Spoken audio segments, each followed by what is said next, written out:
Ćao svima! Danas pravimo jedan idealan prilog uz meso. Ono što nam treba je njoke.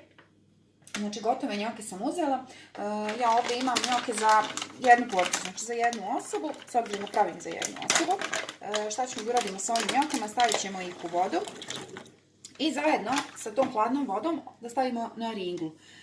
Kada voda provri, otprilike samo 3 minute ih treba kuvati i to je sve. I posle toga iscediti.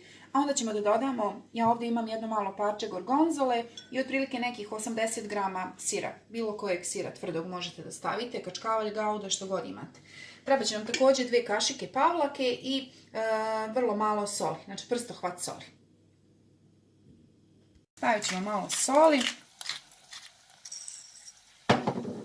Ubacit ćemo ovaj sir da se istopi i 2 kašike pavlake. Sve to promešamo na laganoj temperaturi, znači ja sam smanjila na keca. Vodu sam procedila, možete da ostavite 1-2 kašike vode.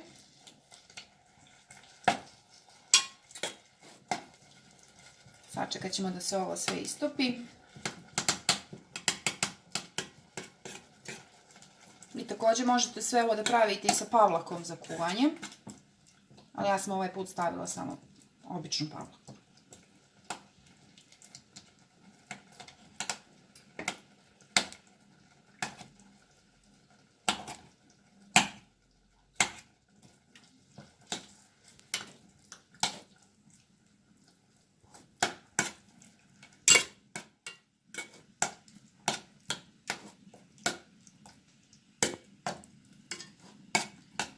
I također ja ću tu da stavim i malo bibera.